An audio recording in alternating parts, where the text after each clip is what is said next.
Hello, frequency fam, and welcome to our little tutorial assignment challenge. This week, it is how to create a sexy soundtrack through the magic of MIDI. Are you ready for this? So I am going to share my screen with you. So in your digital audio workspace, this is Logic.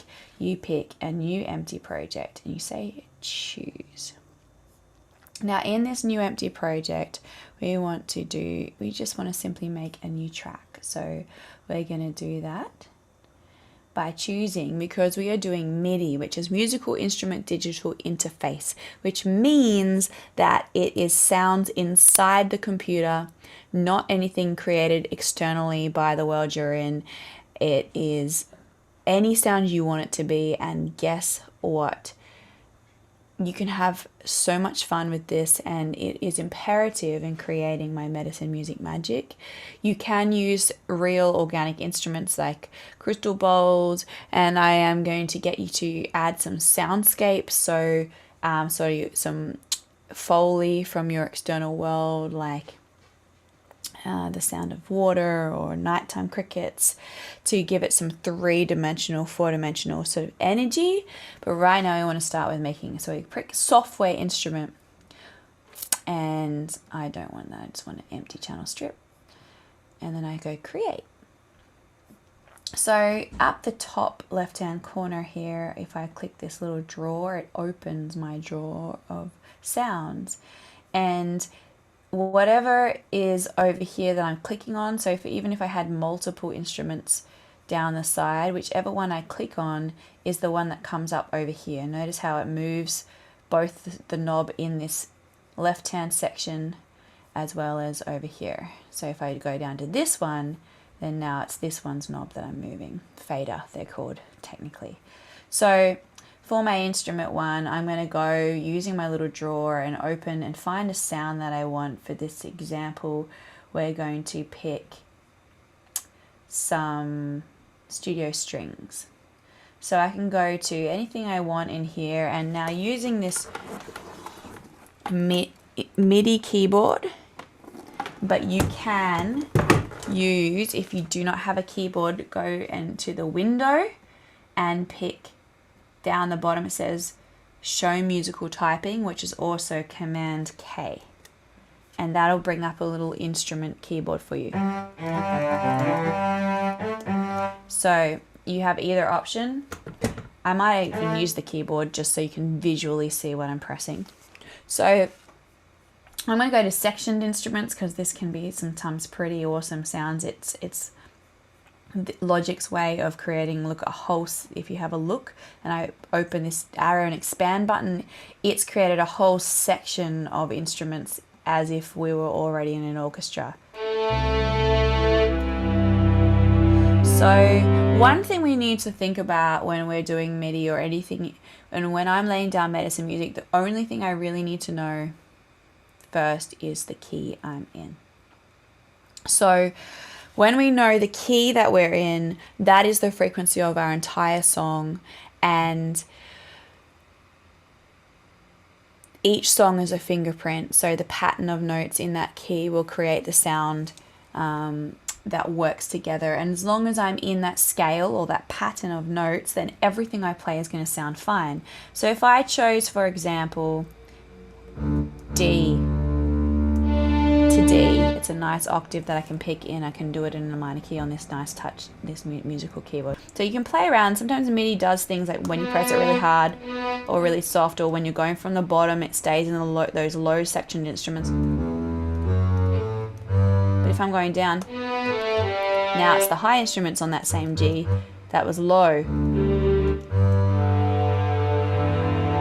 Now, with many doors, you can choose to put it in the key you want it to be, so that it'll help us when we're doing loops and samples and other things in our library. So I can even go, if you see here, up here in this area, I can change my tempo. Usually things are mostly in 4/4 timing, 1, 2, 3, 4, rather than 1, 2, 3, 1, 2, 3. You might get something with 3 beats per bar. We'll talk about timing in another episode, but you can actually change the key you're in here D minor, and that's, I'm going to do minor, not major, even though I just showed you major. So here's the minor. I know that I go like this.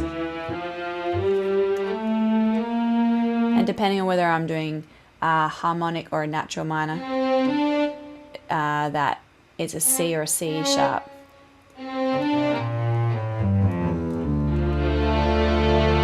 So a chord consists of the key we're in plus a skip above it, which is called a third, because if we look at a scale going 1, 2, scales are basically 1 to the same number, and there's 7 notes inside that scale before you get to the same number, usually with a traditional scale. Some scales have only 5 notes. Scales can be very different. It's basically saying these are the sounds that we want to put together. If I'm playing this scale, right, that I just played to you, and then I add in a note that doesn't go in that scale, for example, this is an F sharp, the letter T on the keyboard is an F sharp, there's F, F sharp. If I put an F sharp where I've got a D minor scale which doesn't have an F sharp in it, have a listen, here's the nice D minor scale, and now I'll add the F sharp.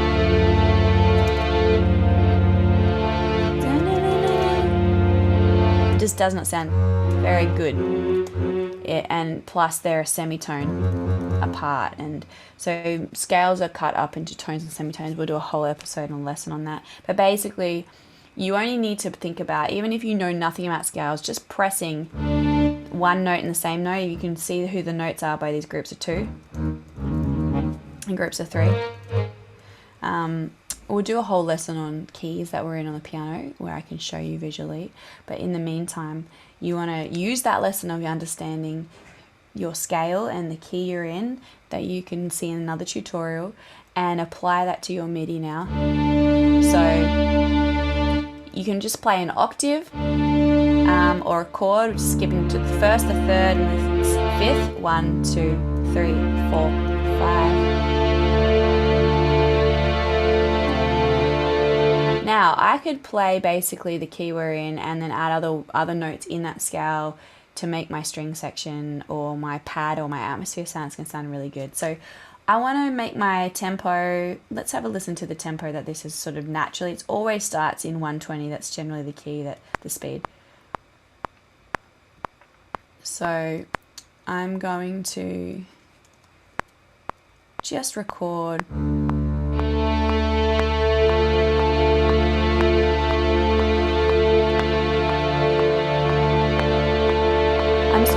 this chord.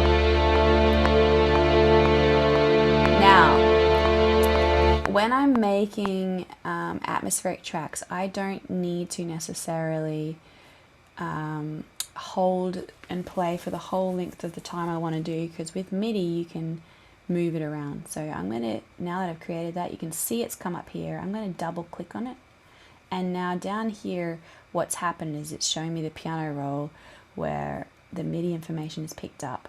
Now, if I wanted to change a note, let's say I accidentally played this note, which is the note in the key I'm in. I can just move it up or down, or let's say I want it to go shorter. I can grab the end of the note, and over here, this is my pointer tool that I'm always on, my A tool. My B tool, the second tool, is over in the second drop-down menu. I can choose it to be anything I want. When I'm in the piano roll, I always like it to be my velocity tool. Velocity is how hard I hit the note, which makes it more of a human touch. And when I'm using this little keyboard on the computer, it doesn't have the human touch. See how they're all the same color? Now check what happens if I was to play that again. I'm just going to press Command D to duplicate the track. So let's say I didn't like what I played on the piano roll and I want to play it here on the keyboard.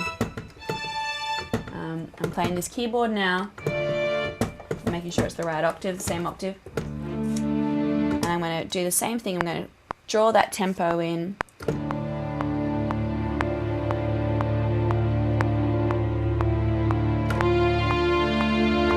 Now you notice when I'm playing it in, there's different colors now, whereas the other one was all yellowish brown.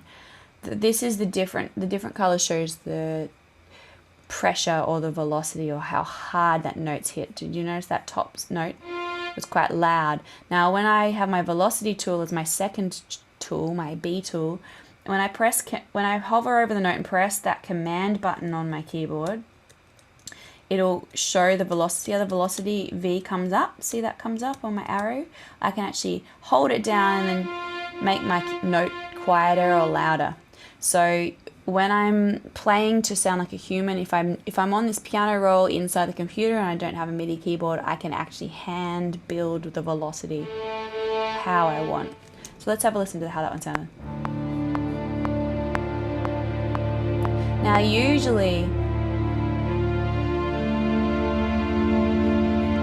Now let's see what they sound like together, in fact. Now these two, they're both King's Cross. And this is how I build. Often when I'm playing with MIDI, I want to, especially with strings or something, that I want different textures. So maybe I'll pick one of them, instead of it to be over here, over in my little drawer opening where it's all my sound library, I might choose it to be different. Instead of King's Cross, I might choose it to be Kensington. Like, what's these strings sound like? They've got this different tone entirely, very different. It's Eden Park.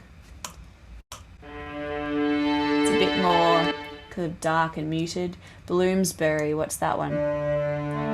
Softer sounding. Let's see what Abbey Wood is.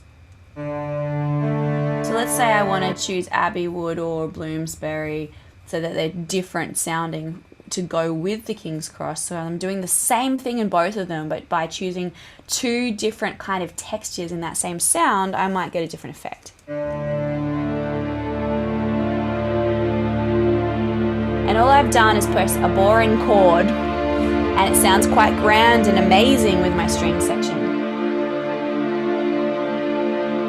Now,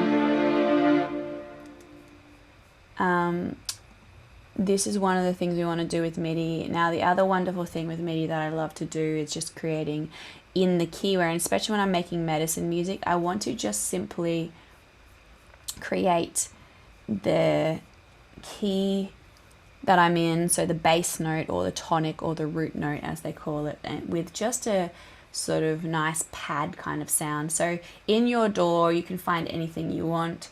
I'd suggest for something like, if you're in Logic, you want to go pick like a moment or ambient drone or something where it's just a really something very subtle. For me, if I was to choose something that I have, so you want to just basically pick something that's just long and moves. You can go into synthesizers to find that. Soundscape is in synthesizers. Over here, I went synthesizer, Soundscape. There's some very interesting sounds. You can spend hours finding the sound that you want. And the thing to remember when finding sounds too is that this is a nice one. It's not too invasive. It's quite subtle. And in fact, it's almost too subtle, so I'd probably record it and do a bunch of things to it, but I want subtle things to be underneath, like my atmosphere that covers everything else I'm doing when I'm making MIDI, especially when I'm making my sexy soundscapes for my medicine music and making that magic MIDI. So I can even solo this just to hear what I'm doing if those other instruments are too loud. I know it's very easy, I can just turn them down, but right now I just want to focus on this entirely. So I'm just going to hit that record button, and then when it's just coming, now making sure, by the way, it usually, let's have a look up here. It usually does count in. So if I turn that count in on and off, this 1, 2, 3, 4 button up here, if I turn that on and off, if it's off, it means that it's going to start recording exactly from where my playhead is. See that?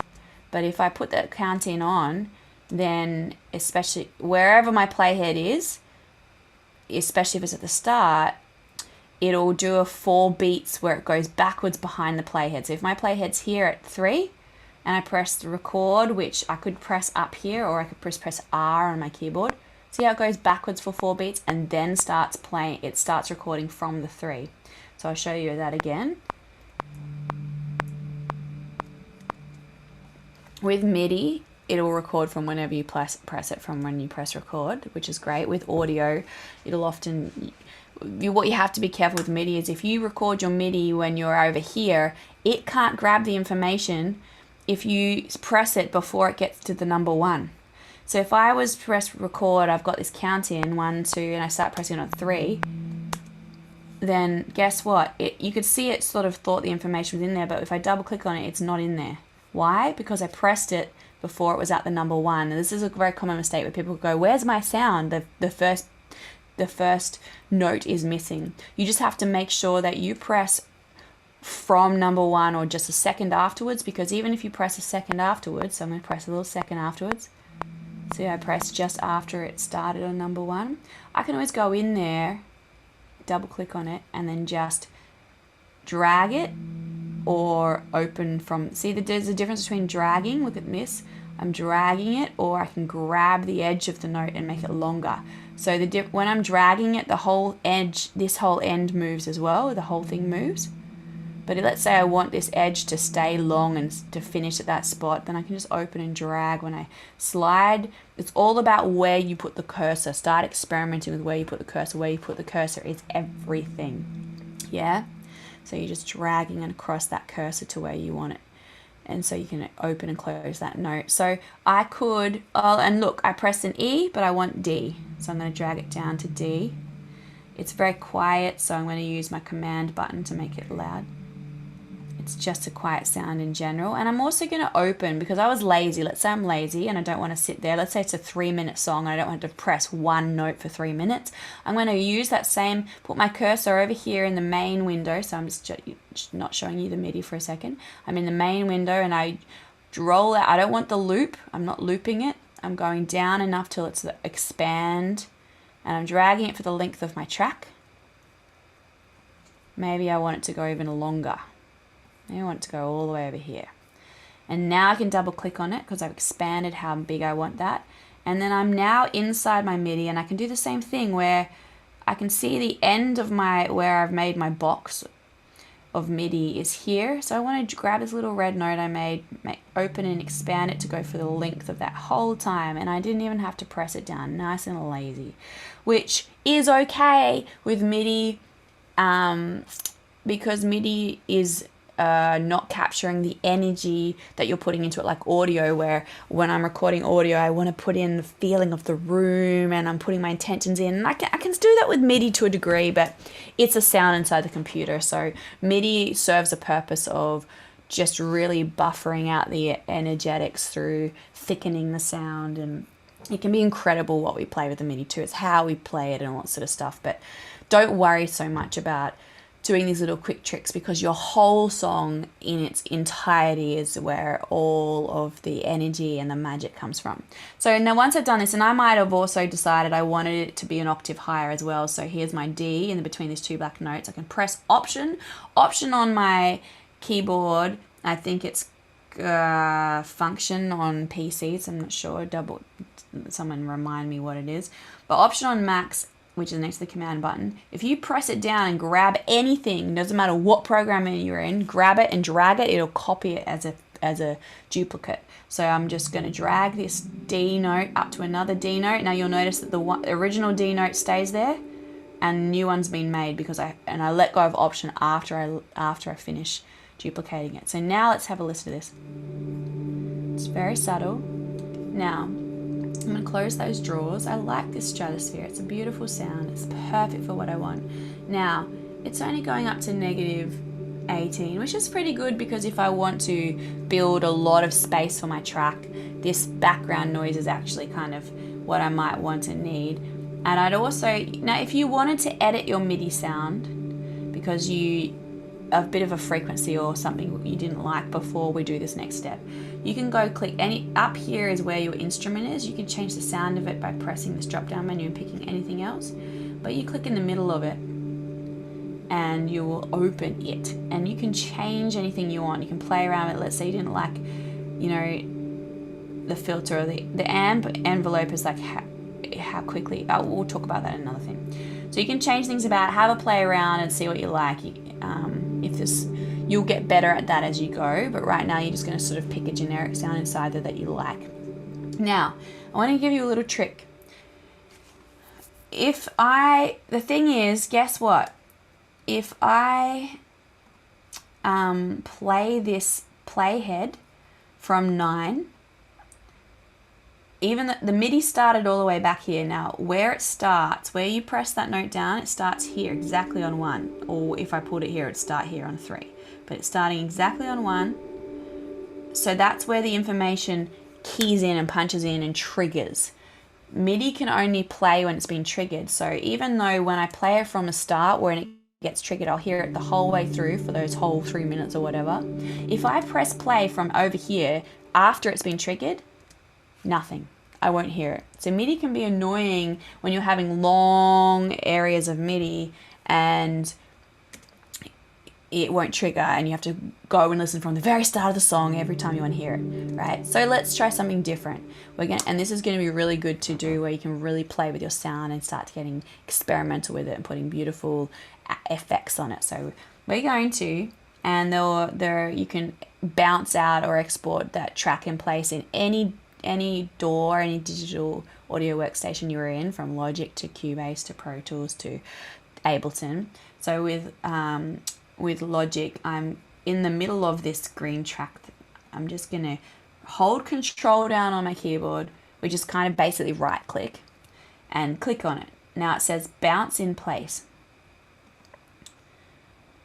I can name it if I want, but I'm happy with it. And I want it to be on a new track. I don't want it to be, and I don't want to, you can choose all don't worry about all those things for now. Just bounce in place. All those settings are fine. Just click OK.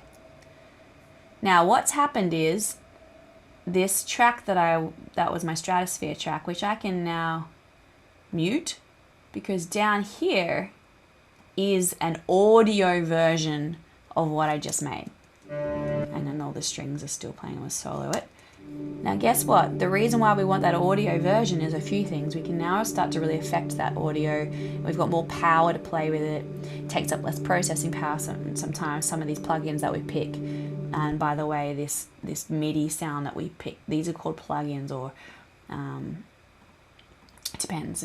They're little different sort of sound effects that we use. Sometimes they can take up a lot of processing power, so sometimes we often will export and work with it. When we like something in MIDI, we'll export it into or bounce it into an audio region.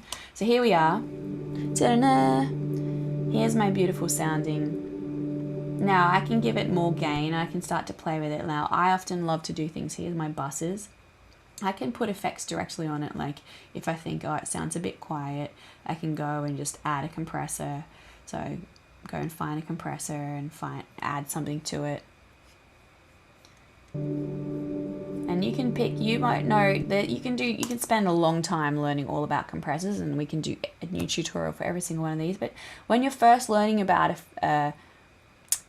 effects, I'd suggest just go in and use the presets that they've already got the templates inside. So it's more of a voicey thing because it's long, or it could be keyboardy, or you can go by tools and fatten and all sort of stuff. So yeah, have a little play with notice the difference. And I can just press this across button to click through, find different ones that I think are good until I like one. And sometimes they're very different. Sometimes they're very obvious and sometimes they aren't. With compressors, we can, this little, what's the word? The barometer shows how much it's compressing it. So if I push down the threshold, it sounds quieter, but then I can do more makeup so that now it's compressing it a lot. And I put a lot of makeup gain. So there's things you can do. And you could have just put a general gain on this to make it louder. Now, what I would do for this sound. So here we are, Stratosphere. Now, what I love to do, now you can put, now there's a big thing between if you put your reverb directly on the sound, it's going to affect that sound entirely. But what we want to do is, I often love to send my sound through buses. So there's different things. You're sending it through different areas so that you still have the original sound here. And then I've got the sound that I am playing with sending through a bus depending on how much I send it. So if I go and pick the next bus available, bus 8. Now I love to put it on a pre-fader, so it's very powerful, and so that everything I do to this original sound, pre is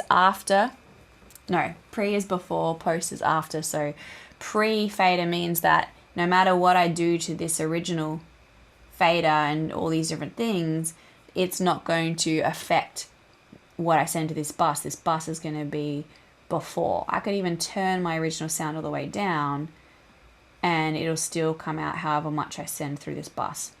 This all makes sense more later, but here's I'm going to put in a verb effect. What do I mean by that? A reverb effect. I'm going to show you some pretty fun things we can do. So I'm sending full amount, 0. So how much I push this up is how much I'm sending this signal to this bus. So you'll notice now I've got this bus here soloed, which is our original. Now if I turn it up, it's louder. I've got them both playing. But if I turn them all the way down, I can still hear this second bus because it's on a pre. So in this second bus, just so I can hear what I'm doing here, I am going to add, this is very, very fun. I'm going to go to my reverb. I'm going to go to Space Designer. So Space Designer is a very exciting tool. It's a reverb essentially, but it has warped effects. So I can make it sound like drone, textures, moving spaces. So let's just see what happens when I added a moving space. Because it's already quite, or a drone, it's already quite a moving space in itself. Now drone will add a tone to it. See that? It's distorting now because I turn it up too much. So it's added this tone to it. I send it a little less and I add the two together.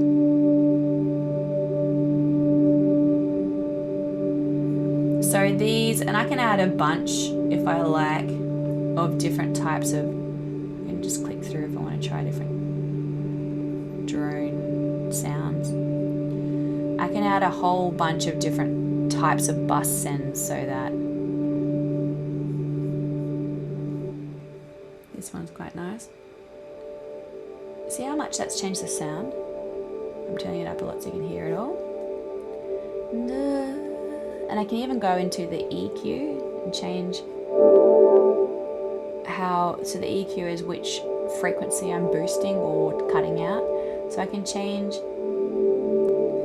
maybe I like the lower sound of that drone tone a bit more. This is dry is how much of the original sound is in there, which when I'm setting on a bus, I don't want any of the original sound because I've already got the original sound here that I can blend into my desire later. As the wet, it's just showing how much of the effect I'm putting on it. Now you just got to watch all the time down here. I don't want to be pushing it too hard. See, this is getting into the orange, so I don't want to be putting too much wet on there, and I don't want to be doing too much send, so that it's just a right amount of sound. So now I've got this kind of cool sounding stratosphere as well as, this original sound. And now I've got quite a nice pad to be able to mix my strings into, right? So if I come into unsoloing everything, and I can do this to my strings as well. Let's say I just for the fun of it, send my strings also to this verb effects bus. Let's say I just do that just for fun, just so that, and there's some weird animal outside. I can even turn this, which one am I sending? Not send it to both. Let's say I turned my strings all the way down and they were only being sent through this atmospheric effect. Look at that. Now because I'm now sending strings and this original sound to it, it's overloading, so I want to turn them down. I don't want to send too much to that one channel. I don't want it to overload. Yeah. But now my strings don't even sound like strings, they sound like these atmospheric things. How cool is that? This is how you can make these magic MIDI, like soundful, soulful soundscapes with these different reverb designers. Like every DAW, every workstation has different reverb designers. So look up, Google it if you want to see where more of them are, more you like. And now I can blend in my strings a little bit more, just a tiny bit and a touch, so that they're. Now, by the way, you see how my main stereo out is getting a bit hot? That gives me no room. Look how orange and almost red that is. You want this to be more at like negative 18 down here. You never change the fader. I'm just showing you where you want. See, it says negative 18 or 15 or 12. You want everything to be more down lower here in the signal, so that you've got lots of space up here to be able to continue adding your vocals and your other parts. So what I do is I just go and turn everything down, all my sends, all my stratosphere signals, and till I get a lower, still quite hot.